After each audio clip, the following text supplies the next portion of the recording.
क्या किसी व्यक्ति को अगर किसी तरह की डिसेबिलिटी है, चाहे वो फिजिकल डिसेबिलिटी हो या इंटेलेक्चुअल डिसेबिलिटी हो या फिर उसे हियरिंग इम्पेयरमेंट है यानी उसे कम सुनाई देता है, या फिर किसी तरह का एम्पुटेशन हो गया हो, हाथ या पैर कट गए हों या उसमें उतनी ताकत न बची हो, तो क्या उनका स्पोर्ट्स करियर खत्म हो जाएगा? वो किसी तरह के स्पोर्ट्स में पार्टिसिपेट नहीं कर सकते हैं? नहीं, ऐसी बात नहीं है।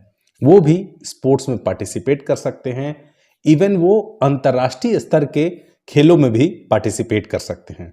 ये बात तो सच है कि वो ओलंपिक गेम में तो नहीं पार्टिसिपेट कर सकते, लेकिन ओलंपिक के बराबर वैल्यू रखने वाले ऐसे गेम्स की व्यवस्था की गई है कि वो भी इंटरनेशनल लेवल पर पार्टिसिपेट करें। तो वो कुछ ऐसे गेम हैं जैसे कि डेफोलंपिक, पैरालंपिक और स्पेशल ओलंपिक। ये 3 तरह के ऐसे गेम हैं जो अंतर्राष्ट्रीय स्तर पर पर्सन विद डिसेबिलिटी के लिए कराए जाते हैं। तो इस वीडियो में हम जानेंगे अंतर्राष्ट्रीय स्तर पर कौन कौन से ऐसे गेम ऑर्गेनाइज किए जाते हैं जिनमें पर्सन विद डिसेबिलिटी पार्टिसिपेट कर सकते हैं, कंपीट कर सकते हैं, जिसमें हम विशेष रूप से देखेंगे पैरालंपिक, डेफोलंपिक और स्पेशल ओलंपिक के बारे में। और इस वीडियो के नोट्स का लिंक आपको डिस्क्रिप्शन बॉक्स में मिल जाएगा और इस वीडियो के अंत में बताऊंगा कुछ इंपॉर्टेंट क्वेश्चन। तो बने रहिए हमारे साथ वीडियो में अंत तक। तो आइए शुरू करते हैं। सबसे पहले देखते हैं हम डेफोलंपिक के बारे में और इसमें कौन पार्टिसिपेट कर सकता है। तो डेफोलंपिक नाम से ही आपको लग रहा होगा, इसमें डेफ लोग पार्टिसिपेट कर सकते हैं जो हियरिंग इम्पेयर्ड हैं, यानी कि जिन्हें कम सुनाई देता है, बधिर हैं, वही लोग इस गेम में पार्टिसिपेट कर सकते हैं। डेफोलंपिक को 4 वर्ष के बाद ऑर्गेनाइज किया जाता है और ये एक तरह का मल्टी स्पोर्ट्स गेम को ऑर्गेनाइज करता है। यानी मल्टी स्पोर्ट्स का मतलब बहुत सारे गेम इसमें ऑर्गेनाइज होते हैं, जैसे कि basketball, beach volleyball, cycling, athletic, ऐसे बहुत सारे गेम ऑर्गेनाइज किए जाते हैं। और इसी तरह का हमारा ओलंपिक भी होता है, वो भी एक मल्टी स्पोर्ट्स इवेंट होता है। तो यानी ओलंपिक गेमों के बाद जो दूसरा सबसे पुराना गेम है जो कि मल्टी स्पोर्ट्स गेम है, वो डेफोलंपिक ही है। यानी कि इसे 1924 में पहली बार पेरिस में ऑर्गेनाइज किया गया था।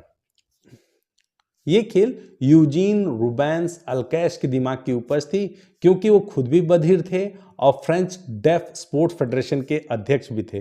तो इसलिए उन्होंने इस गेम को, डेफोलंपिक को प्रमोट करने के लिए काफ़ी प्रयास किया। तो आप कह सकते हैं father of Deaflympics is Eugene Rubens Alcais. और इस खेल को अंतर्राष्ट्रीय स्तर पर ऑर्गेनाइज करने के लिए जो गवर्निंग बॉडी है उसे ICSD के नाम से जानते हैं, जिसका फुल फॉर्म होता है International Committee of Sports for the def.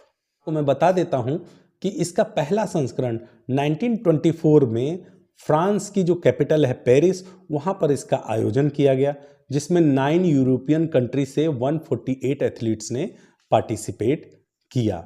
शुरुआती दौर में इसे अलग अलग नाम से जाना जाता था, जैसे कि international silent game, world silent game. 1924 से 1965 तक इसे इंटरनेशनल गेम फॉर डेफ बोला गया। इसके बाद 1966 से 1999 तक इसे वर्ल्ड गेम फॉर डेफ बोला गया और ओकेजनली कई बार इसे वर्ल्ड साइलेंट गेम भी बोला करते थे। लेकिन फॉर्मली जो इसका अभी वर्तमान में नाम है डेफोलंपिक, यह नाम इसे 2001 में दिया गया। उस समय से यह नाम प्रचलित हो गया डेफोलंपिक। तो इसे कई बार लोग गलती से डेफ प्लस ओलंपिक दोनों अलग अलग करके बोलते हैं, जो कि गलत है। इसका पूरा नाम और सही नाम है डेफोलंपिक गेम। तो अब देखते हैं एलिजिबिलिटी क्राइटेरिया, कौन इसमें पार्टिसिपेट कर सकता है। यदि कोई व्यक्ति अपने बेटर ईयर से उसका हियरिंग लॉस कम से कम 55 डेसिबल का है, यानी कि 55 डेसिबल का है, वही इसमें पार्टिसिपेट कर सकता है। यहां पर बेटर ईयर का क्या मतलब है, एक एग्जांपल से समझिए। किसी व्यक्ति का लेफ्ट ईयर से वो 30 डेसिबल सुन सकता है और दूसरा राइट ईयर से 55 डेसिबल सुन सकता है, तो उसका दोनों में से बेटर ईयर हुआ कौन सा, लेफ्ट ईयर, क्योंकि वो 30 डेसिबल सुन सकता है इस ईयर से। तो ऐसा व्यक्ति जो 30 डेसिबल अपने बेटर ईयर से सुन रहा है, तो वो तो इसमें पार्टिसिपेट ही नहीं कर सकता, क्योंकि इसकी डेफिनेशन ही यही है कि कम से कम बेटर ईयर से वो 55 डेसिबल उसका हियरिंग लॉस होना चाहिए। तो ये बात तो क्लियर हो गई होगी। एक बात और जान लीजिए कि ह्यूमन जो है जनरली 0 डेसिबल से लेके 120 से 130 डेसिबल तक सुन सकता है। खेल को शुरू करने के लिए कई बार हम ध्वनियों का यानी साउंड का इस्तेमाल करते हैं, क्योंकि डेफालम्पिक में हम किसी तरह के साउंड का इस्तेमाल नहीं कर सकते हैं। तो इस समस्या के समाधान के लिए हम इसकी वैकल्पिक व्यवस्था करते हैं। जैसे कि फुटबॉल में सीटी बजाने की बजाय हम क्या करते हैं, फ्लैग का इस्तेमाल करते हैं। और एथलेटिक्स में स्टार्ट देने के लिए हम पिस्टल या क्लैपर की बजाय लाइट का इस्तेमाल करते हैं। और यदि आप किसी की एप्रिसिएशन करना चाहते हैं, उसे प्रोत्साहन देना चाहते हैं, तो ऐसे ताली ना बजाकर आप दोनों हाथों को इस तरह से करेंगे। इसका मतलब है कि आप उसे अप्रिशिएट कर रहे हैं, आप ताली बजा रहे हैं, क्लैपिंग कर रहे हैं। सभी खिलाड़ियों को एक ही स्तर पर रखने के लिए, उनमें यूनिफॉर्मिटी मेंटेन करने के लिए किसी भी खिलाड़ी को कोक्लियर इम्प्लांट्स और हियरिंग एड का इस्तेमाल करने की अनुमति नहीं होती है। जिस तरह से समर डेफालम्पिक गेम होते हैं, उसी तरह से बाद में सन 1949 से विंटर डेफालम्पिक गेम भी ऑर्गेनाइज किए गए, जिसको आईओसी ने मान्यता दे दी। अब देखते हैं डेफालम्पिक का लोगो यानी कि सिंबल क्या है। तो देखिए, पहले इसको ग्राफिक डिजाइनर राल्फ फर्नांडीज ने 2003 में डिजाइन किया था, जिसमें आपको लगेगा कि एक हाथ को पकड़े हुए सर्कल में ओवरलैप करते हुए एक आकृति दिखाई देगी और बीच में आपको आंख जैसा दिखाई देगा, जिसमें लाल, हरा, नीला, पीला ये 4 रंग इस्तेमाल होता है। यही इसका लोगो है। स्क्रीन पे आपको पिक्चर दिख रही होगी, उसे भी आप ध्यान से देख लीजिए। 24वें डेफालम्पिक गेम जो 2021 में ब्राजील में ऑर्गेनाइज हुए थे, उसमें इंडिया ने टोटल 16 मेडल जीते थे, जिसमें से 8 गोल्ड, 1 सिल्वर और 7 ब्रॉन्ज मेडल थे। और अगले डेफालम्पिक गेम 2025 में टोक्यो, जापान में ऑर्गेनाइज होंगे। तो ये हो गई बात डेफालम्पिक के बारे में। अगर आपको कुछ डाउट है तो आप कमेंट कर सकते हैं। अब देखते हैं स्पेशल ओलंपिक क्या होता है। स्पेशल ओलंपिक को हम स्पेशल ओलंपिक वर्ल्ड गेम के नाम से भी जानते हैं।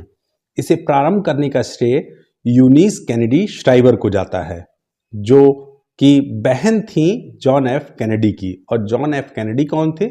जॉन एफ कैनेडी थे यूएसए के पूर्व राष्ट्रपति। उनकी बहन थी यूनिस कैनेडी श्राइबर, जिन्होंने 20 जुलाई 1968 को शिकागो यूएसए में स्पेशल ओलंपिक की स्थापना की। Special Olympic multi sports event को ऑर्गेनाइज करता है। ये उन लोगों के लिए गेम को ऑर्गेनाइज करता है जो इंटेलेक्चुअली डिसेबल हैं या उनमें कॉग्निटिव डेवलपमेंट ठीक से नहीं हुआ है, कॉग्निटिव डिले है, यानी कि उनकी बौद्धिक क्षमता का विकास ठीक से नहीं हुआ है।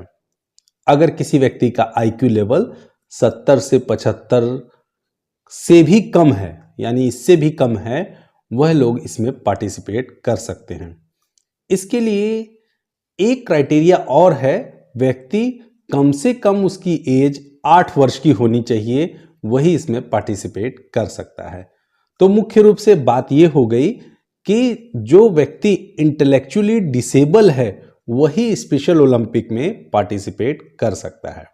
स्पेशल ओलंपिक का उद्देश्य ही यही है कि जो व्यक्ति इंटेलेक्चुअली डिसेबल है उसके लिए ट्रेनिंग और इंटरनेशनल लेवल का कंपटीशन को ऑर्गेनाइज करना। स्पेशल ओलंपिक को पहली बार 20 जुलाई 1968 को यूएसए के शिकागो शहर में ऑर्गेनाइज किया गया और इसे आईओसी से भी मान्यता मिल चुकी है।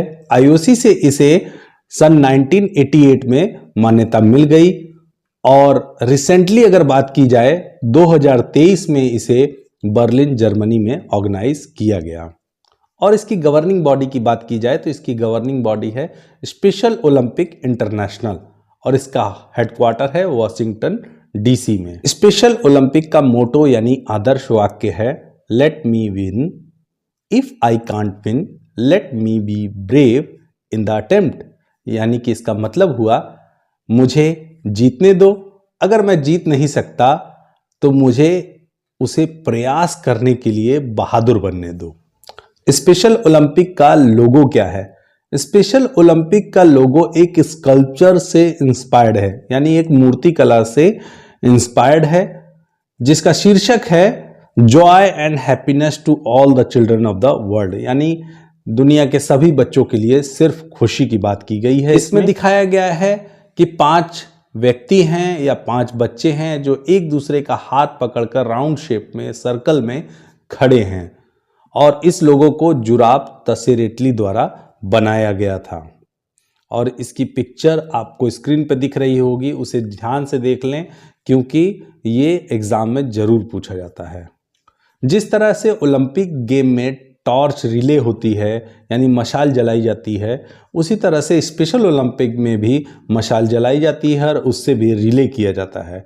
उस मशाल को बोला जाता है फ्लेम ऑफ होप। तो ये सारे इंपॉर्टेंट पॉइंट थे स्पेशल ओलंपिक के बारे में।